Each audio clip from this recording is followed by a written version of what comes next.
இன்றைக்கி டே 12 நம்ம 100 டேஸ் அதோட 12வது நாளைக்கு நமக்கு இன்றைக்கி கிடச்சிக்கிட்டு ப்ராஃபிட் தான் கிடச்சிருக்கு. 1014 ப்ராஃபிட். நம்ம ட்ரேட் பண்ணது நிஃப்டியில் டவுன் சைட் எடுத்துருந்தோம் 25,800 ஸ்ட்ரைக் ப்ரைஸில்.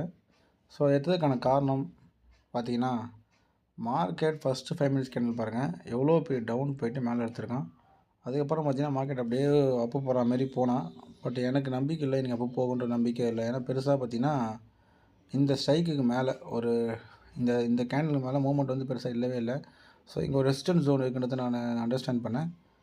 ஸோ பார்த்திங்கன்னா இங்கே தான் சிபிஆர் இருக்குது. நம்மளோட சிபிஆர் பார்த்திங்கன்னா நியர்பையில் சிபிஆர் அங்கே தான் இருக்குது. ஸோ அதனால் டேர்ன் ஆகும்னு நினச்சேன். இன்னும் மேபி மேலே போய் டேர்ன் ஆகிறதுக்கு வாய்ப்பு இருந்தது.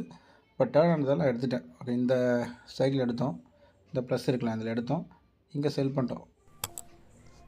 ஒரு 1000 ப்ராஃபிட் ஆகிடுச்சு, அவ்வளோதான். ஏன்னா மூமெண்ட் பெருசாக இல்லை, பெருசாக போகாதுன்னு தெரியும். அதனால் ரொம்ப தூரம் ஆசைப்படல. ஒரு 1000 ப்ராஃபிட். தேங்க்யூ.